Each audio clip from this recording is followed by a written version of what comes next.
we ready to proceed? Yes, Your Honor. Yes, Your Honor. You all need a couple minutes to time? We can already talk to her. Great. Sir, if you'll stand for a second. This is cause number F2500154, Style State of Texas versus, is it Marquise Conway? Marquise Conway. Okay, Marquise Conway. Mr. Conway, you are here charged with the offense of capital murder while remuneration. This offense is a capital felony. You've talked to your attorney about what's happening here today. Yes, ma'am. This case is set for a bond reduction hearing. What is the current bond, or is there a current bond? Current bond set at $2 million, Your Honor. Okay, all right. And your attorneys are here today asking the court to reduce your bond. You understand that's what Yes, this hearing is about? Yes, Okay, ma'am. all right, have a seat. Is the state ready to proceed? The state's ready, Your Honor. State may proceed. Your Honor, at this time, the state would offer into evidence for the purposes of this hearing, State's Exhibit Number 1, which is the PC or probable cause affidavit for Kewan White. That's K-E-W-O-N, White, common spelling. State's Exhibit Number 2, for purposes of this hearing, would be the probable cause affidavit for Devin Brown. State's Exhibit Number 3 is going to be a video of the offense. State's Exhibit Number 4 are going to be the bond conditions that were placed on the defendant, in this case on March 21st of 2025. State's Exhibit Number 5 is going to be the PSA weighted scale score that was given by Dallas County Pretrial Services on March 25th of 2025. And then State's Exhibit Number 6 will be the financial, confidential affidavit of financial condition that was filled out by the defendant. That's State's Exhibit Number 6. No objection, Your Honor. States Exhibit 1 through 6 are admitted. And we'd ask the court to take just judicial notice of the probable cause affidavits and having been able to review them prior to this proffer. So noted. Thank you, Your Honor. Based off of an agreement with defense for the purposes of this hearing, I will also proffer the following information. To start, before I forget, the state did run a complete criminal history of the defendant, including both juvenile, misdemeanor, and felony criminal history. That information was ran yesterday. The court may notice that in State's Exhibit Number 5, the PSA from Dallas County Pretrial Services, that there is an affirmative when asked about prior convictions. I believe it specifically mentions felonies. I will represent to the court based off of all the information and reviewing all the evidence that we have at this time. The state can find no prior misdemeanor convictions or prior felony convictions for the defendant, either as a juvenile or as an adult in the state system or the federal system. We would also proffer the following information, Your Honor. A state's witness will testify to being present for a conversation about the payment for the murder of Melvin Noble. This conversation took place in the days following Mr. Noble's murder in November of 2020. A state's witness will testify to the individuals present and involved in this conversation. The state's witness will also testify to Marquise Conway, the defendant, being present and involved in this conversation. The state's witness will testify to the amount of money that was to be paid for the murder. A state's witness will testify to the individuals responsible for the payment. That state's witness will also testify that Marquise Conway was one of the individuals responsible for a portion of that payment. A state's witness will also testify to the individual who would receive this payment. The state's witness will testify that Kewan White was, in fact, the individual to receive this payment, who was originally indicted in State's Exhibit Number 1, the probable cause, which is before this court. The state's witness would also testify that Keywan White, or to who shot and killed Melvin Noble. This witness would also testify to Keywan White being the individual who shot and killed Mr. Noble on November 11th of 2020. Again, this conversation took place in the days following Mr. Noble's murder. The state has also had an opportunity to review bank records of the defendant, Marquise Conway. These records would show that the defendant drew $40,000 in the days following the murder of Melvin Noble. And for the record, that was a cash withdrawal.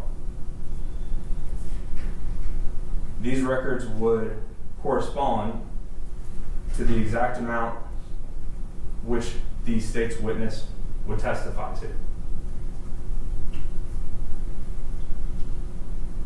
In reviewing these records, the state also became aware and believed that they would show that the defendant had anywhere between $800 and $900, but more specifically, $870,000 between a checking account and a savings account with one particular bank. 370 of which was in a checking account, a little over 500,000 which was in a savings account.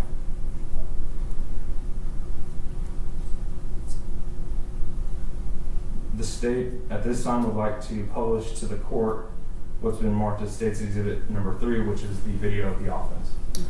Thank you, Your Honor. Your Honor, before that's published, could I just address something with the prosecutor and the proffer? Sure. So it's clear for the record that as he recited, the state's witness, his proffer is, that's just one witness. Correct, Your Honor. Multiple witnesses. And that I don't recall it specific in the proffer was when the date that this witness purported to hear this conversation. I do not have the specific date written down, but I know it was in the days following the offense.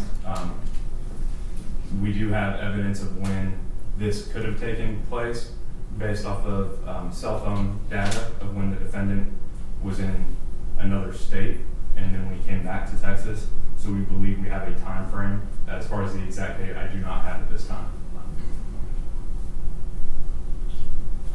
Anything else, Mr. Hill? No, Your Honor. Permission to publish, Your Honor. Yes. You don't want the lights off?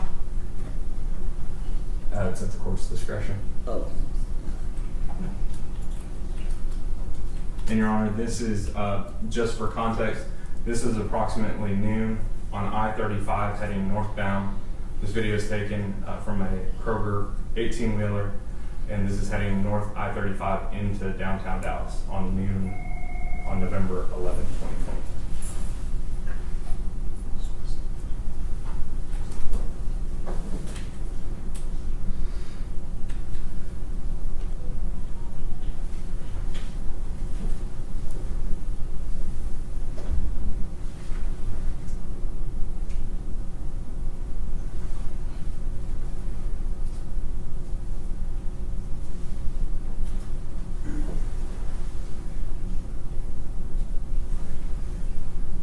Now, Your Honor, if I could draw the court's attention, if you look on the, I've stopped this video at 19 seconds. You see a gold sedan in the far left lane and a black sedan in the second lane to the left. The gold sedan will be the vehicle carrying the victim, and the black sedan is the vehicle driven by Keywan White, who is then the shooter, based off of the evidence we have. Okay.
Your Honor, I'm going to stop this at 1 minute and 37 seconds. The victim does not return into the frame.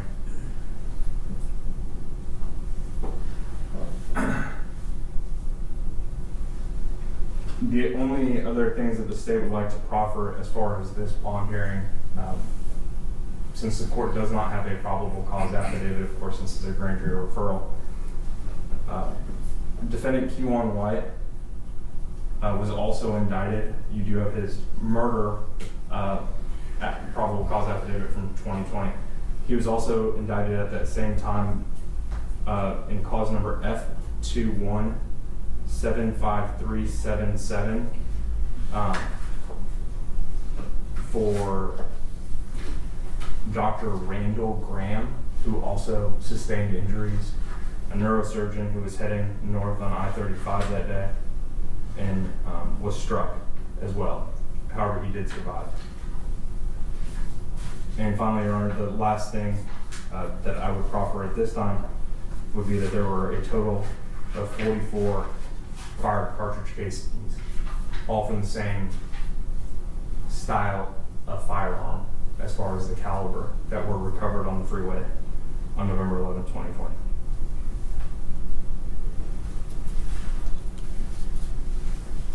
And at this time, Your Honor, state of arrest. The defense. Judge, this time we call Miss Alexander to the stand.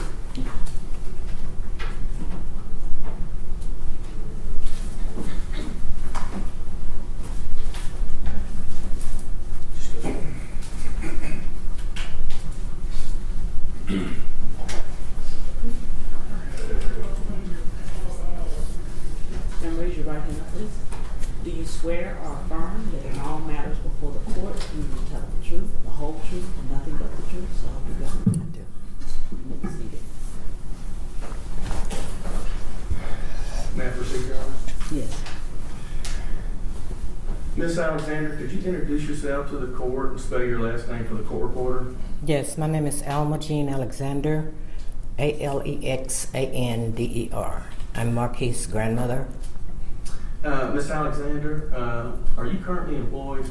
No, I retired from Dallas County in 2014. Now, when you tell the judge you retired from Dallas County in 2014, what was your occupation? Deputy clerk. And just for the record, a deputy clerk, what does a deputy clerk do? Process paperwork from the attorneys for the judge. Basically handle the paperwork for the courts. And this is a building that you were employed, is that correct? Yes, it is. And back in the clerk's room, where in the old days we had a lot of paperwork, lawyers would take the file, take it back to the clerk. You would handle the file stamps and put all the papers into the file And type up the judgments. Type up the judgments. Can we back up a little bit? Just tell the judge a little bit about where were you born and when did you move to Dallas County?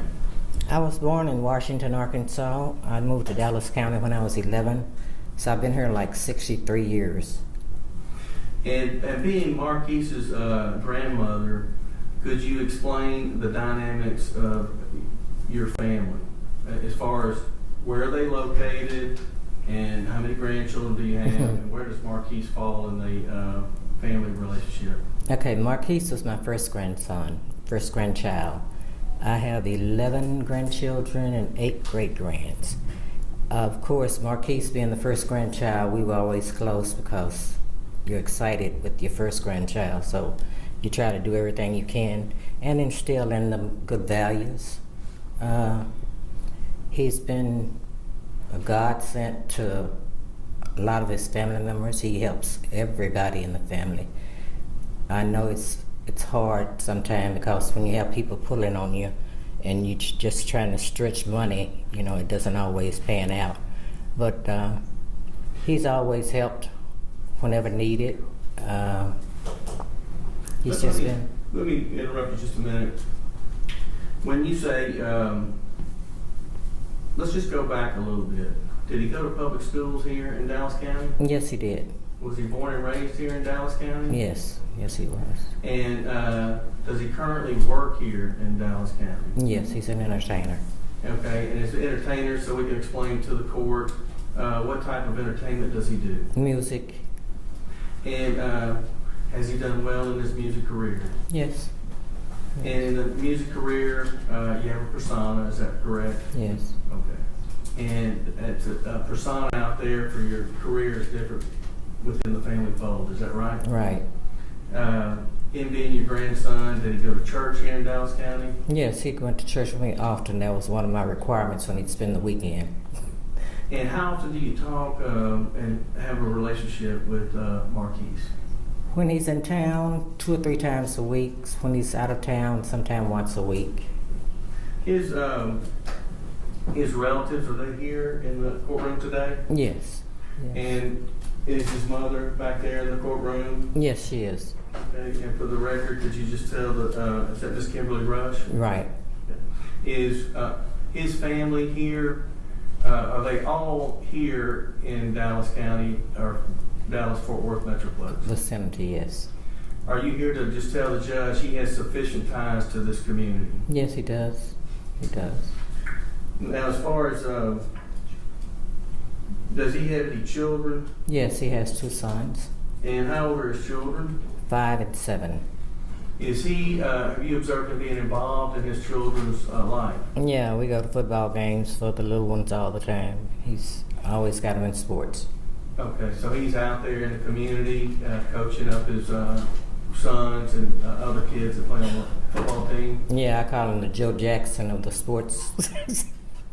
You call Joe Jackson being Marquise? Yeah. Joe Jackson was Michael Jackson's father. You know how he pushed them to be great and good. So I said that's what he's trying to do with his boys. I'm glad you cleared that up.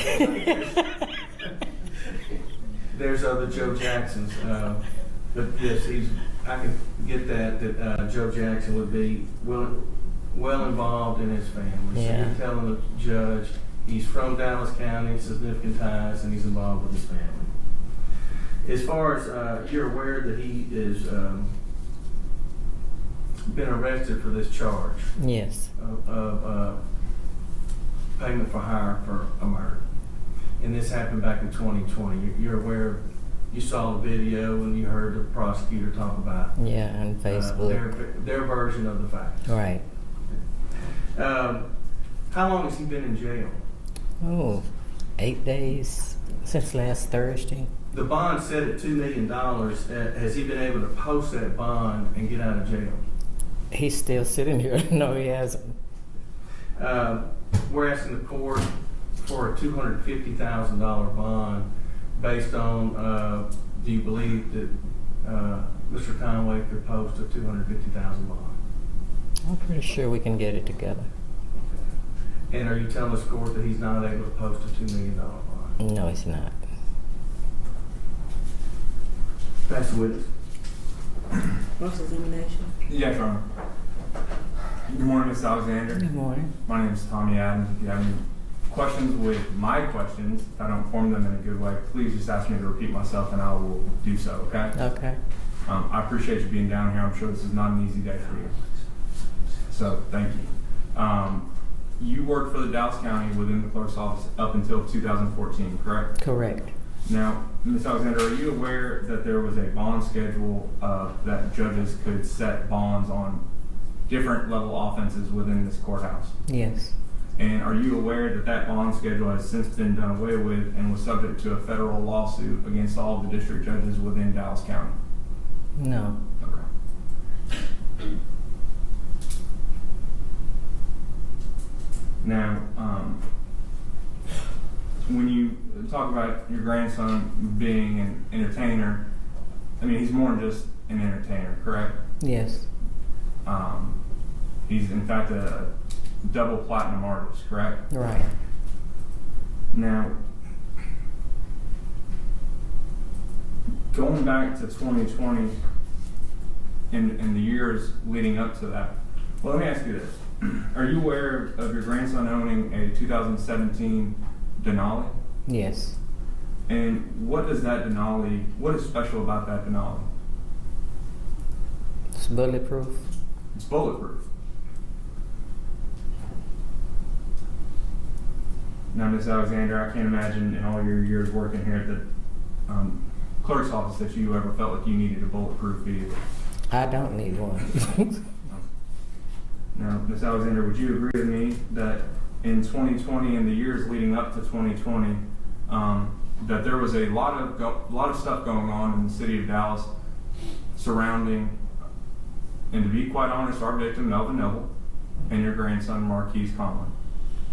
I try not to delve into Facebook and hearsay because I know him for myself, so Well, let me ask it this way: are you aware your grandson was shot in Plano? yeah, I was there. You weren't there at 3 a.m., were you? I was at the hospital. Correct. Okay. Hmm. But you would agree with me that even if you're not on Facebook, I mean, this stuff was on TMZ. I think your grandson even did a interview on TMZ with those folks on live TV about this. So you're aware that there was a back and forth going on in this city involving your grandson as well as Mr. Noble, the complainant in this capital murder case. You're aware of that at least, right? Yeah, somewhat. Okay. Is that the reason your grandson felt the need to get a bulletproof Denali? No, he felt the need because people are jealous and you don't know who's going to do what, when, or where.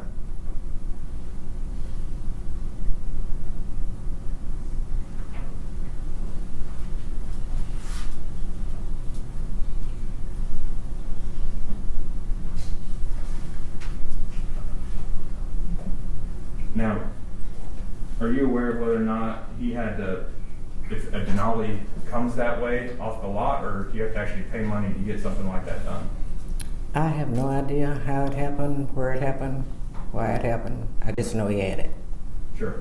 And as far as your grandson being in custody for approximately 8 days, defense asked you initially how long he'd been in jail and if he was able to make a $2 million bond. And your initial answer was, no, he hasn't. And then when they followed up with whether or not he can make a $2 million bond, that's when you said, no, he cannot, correct? Right. Now, especially with all of your experience here in the county and working in the clerk's office, you're aware that when somebody has a $2 million bond, they can pay only 10% of that, correct? Yes. With a bondsman's help. Now, your grandson is a double platinum recording artist, correct? Correct. And he lives in a mansion in Frisco, correct? Correct. And he has houses in other states, correct? And I'm not aware of that. Are you aware of him paying and helping to support other individuals in the family and also extended family and friends? I'm not into his business like that. You'd agree with me that your grandson is substantially well off, correct? He might used to be, but if he could make a $2 million bond, he'd be out. Would you agree with me, though, that there's a difference between can, want to, and choosing not to? I'm aware of all of those things, but I know he don't want to be in here, so I know if he could afford it, he'd be out. Plus, he has other bills. He don't just have money laying around. Sure. Now, Ms. Alexander, you testified that your grandson has significant ties to this community, correct? Yes. Born and raised in the greater Dallas area. Correct. As far as how much time he spends in the city of Dallas, or more or less Dallas County and the surrounding areas at this point, do you know approximately how much time he spends in the greater Dallas area per month? I'd say 3/4 of the time. 3/4 of the time.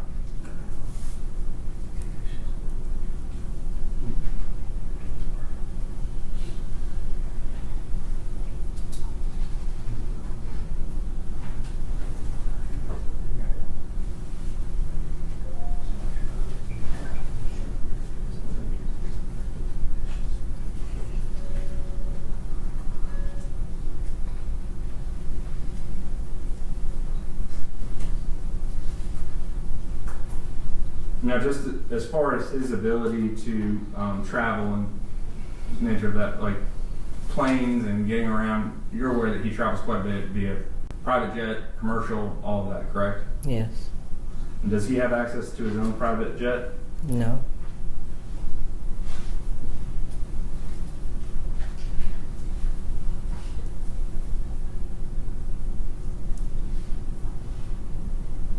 Do you know approximately how often he does fly private? No, I don't. But when he does that, he would be having to pay for those bills as well, correct? Correct. Do you agree with me that flying private is not the cheapest thing in the world to do? Yes.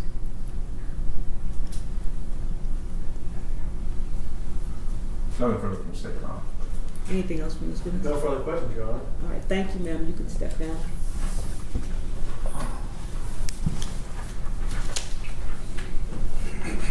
You have another witness? Judge, I was going to make the proffer we discussed back in Chambers. May I make a proffer, Your Honor? Yes. Judge, a lot of us have been down here at this courthouse for 30 years. I'm not going to go over the law. I know you understand the bail bond and how we have a new law. I just wanted to point out in some of these cases where there's high profile, in the state versus Michael Lucky, that was a capital murder case. That was in Criminal District Court number 7, the court that we're in. That was a high profile case.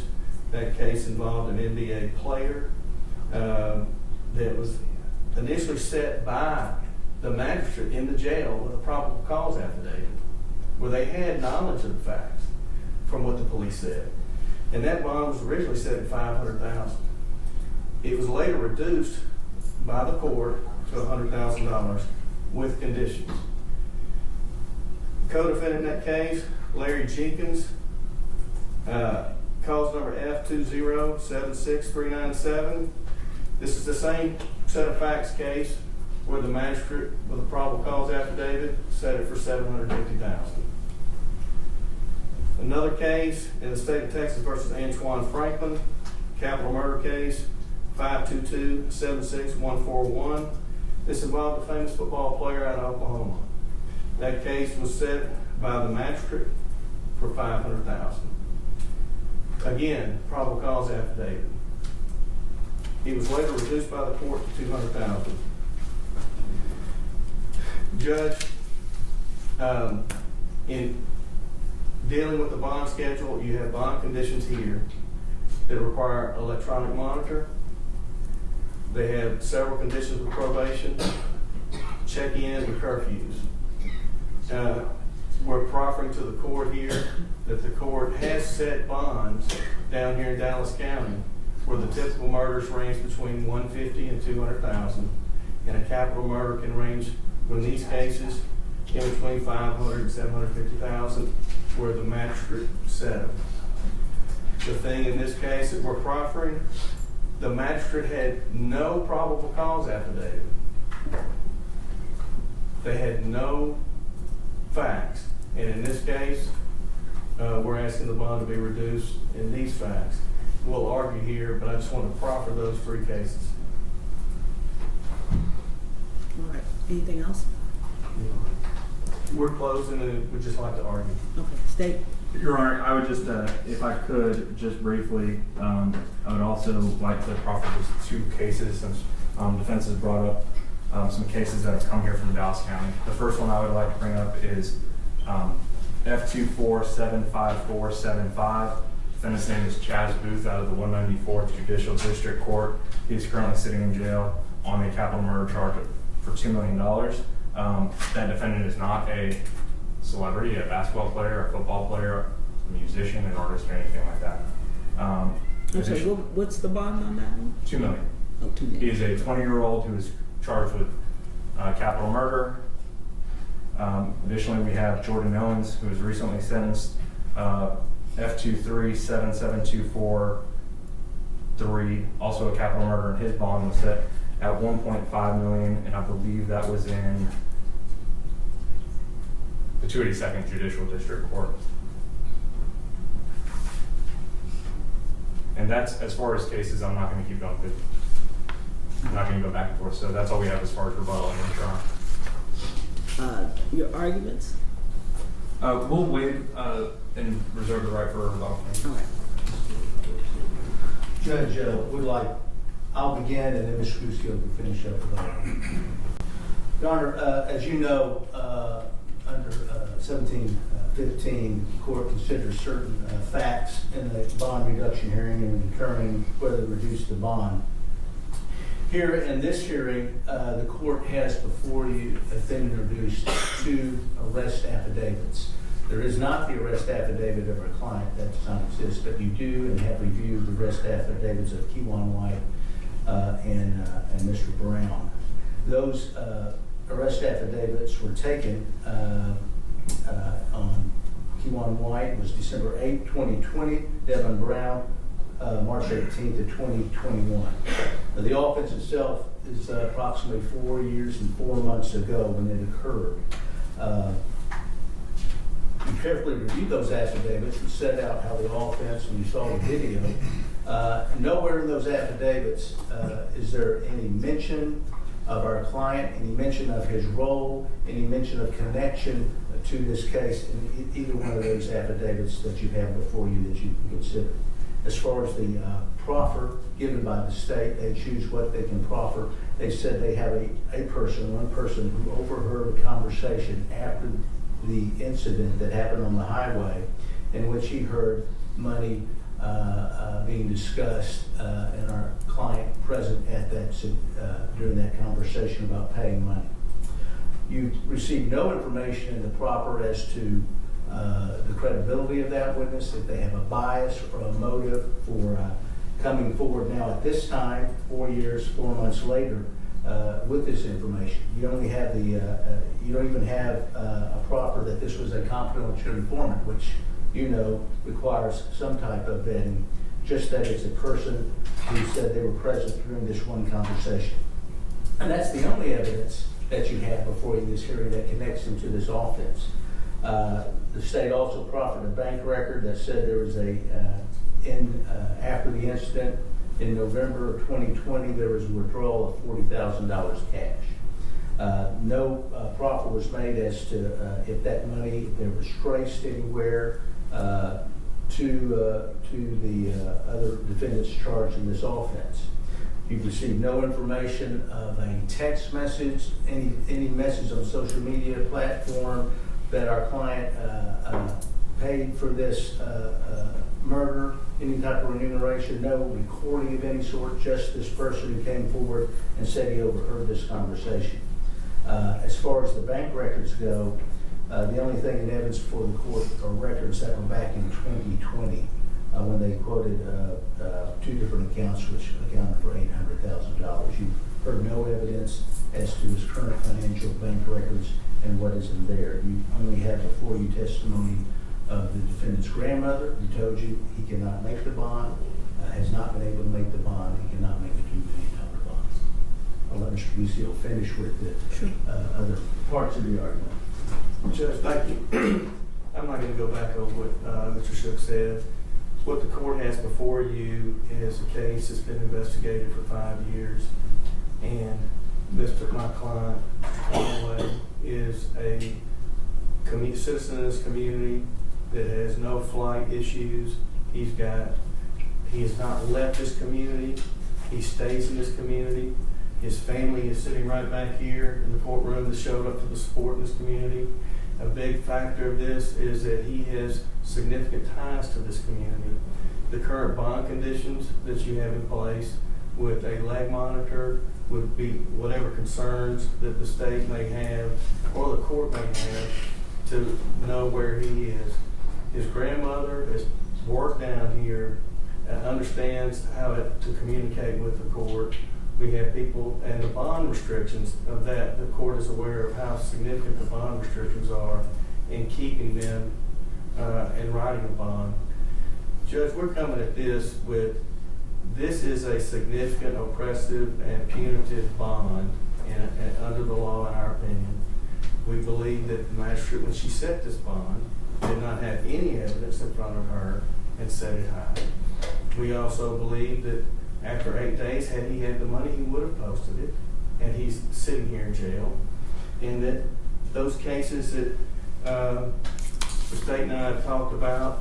The court is well aware of a wide range that you have, but given these facts that Mr. Shook went over with no corroboration, we don't know anything about their case, this witness, who they are, not we, the court doesn't.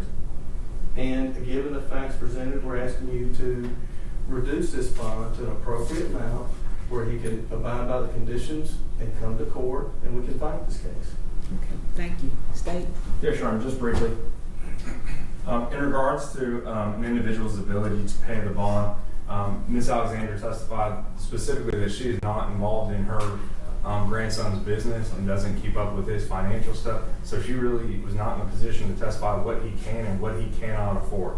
She did testify to the fact that he is a double platinum, I believe as of recently 2 weeks ago, recording artist, that he travels about a quarter of the month, that he lives in a mansion in Frisco, that he drives a Denali, a bulletproof Denali, which also will lead into safety concerns. So the only thing that the court has as far as ability to pay or not to do it, or not having an ability to pay this bond, is the bank records which I've proffered to the court, as well as his own grandmother saying that he's a successful artist living in a mansion up in Frisco that flies on private jets and travels. The important thing about the Denali is not just the fact of the cost and all that, but it's the fact that when we're talking about safety concerns for the community, and one of the factors that the court should take into consideration is if this individual were to get out, is there a viable safety concern? The fact that the defendant has a bulletproof vehicle and drove one at the time and was arrested in it 8 days ago, that should tell you all you need to know. And that's not just based off of pure jealousy. Your Honor has been doing this long enough to know that is based off of something much greater than just pure jealousy. As far as safety circumstances for the community, this is, as defense has stated, a very high profile case. And this defendant is very well known, not only locally, not only in the state, but nationally and internationally. The fact that this individual has the means and the resources and the reach to get to witnesses is a true concern that the court should also take into consideration. And that this was part of a bigger thing that was going on in 2016, 17, 18, 19, 20, culminating in the death of Melvin Noble. The circumstances surrounding are not only the offense in itself, but the circumstances building up to Mr. Noble's death. And Your Honor, I didn't want to go back and forth with the defense on proffering cases of bonds and $2 million and $3 million bonds. But the truth is, this is a capital murder for remuneration. And the defendant is charged with paying other individuals to take another human life. And he has the financial means and the reach to do it. In fact, I think it's important that there was another victim. This was at noon on I-35 leading into downtown Dallas. 44 fired cartridge casings. Who knows how many others were knocked away by the cars that kept driving by. Melvin Noble was hunted down on November 11th in 2020, a beloved son of Dallas. It could have been so much worse, and that's a terrible thing to say when it's a capital murder for remuneration, where he has paid another man to hunt down and kill somebody in broad daylight. Your Honor, based off of all the testimony and the facts that have been presented in this court, we'd ask that you leave the bond where it is at, currently at $2 million.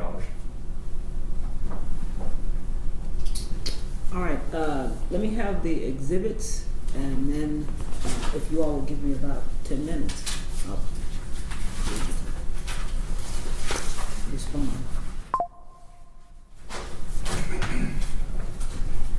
Can I approach, Your Honor? Yes. The defense did not have any exhibits, right? No, Your Honor. And this is just the video, right? That Yes, we're sir. releasing. Anything else that I need to take with me? And you had 1 and 2 still. Yeah, I said that. Finish. Right.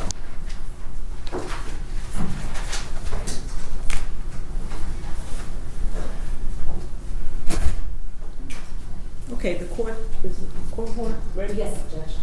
All right, the court's ready to make my ruling. The court is going to reduce the bond to $750,000. The court took into consideration, certainly, the biggest consideration was the offense, the severity of this particular offense. It's pretty egregious to watch that video. But the court also took into consideration the evidence or lack of evidence that the state presented. That was a factor also. Another concern I had was the financial statement that the defendant was to put on file. He didn't seem to take that very seriously at all. And that causes me a concern about whether or not he's taking seriously the allegations against him. So I am going to set the bond at $750,000 with the bond conditions that were already set.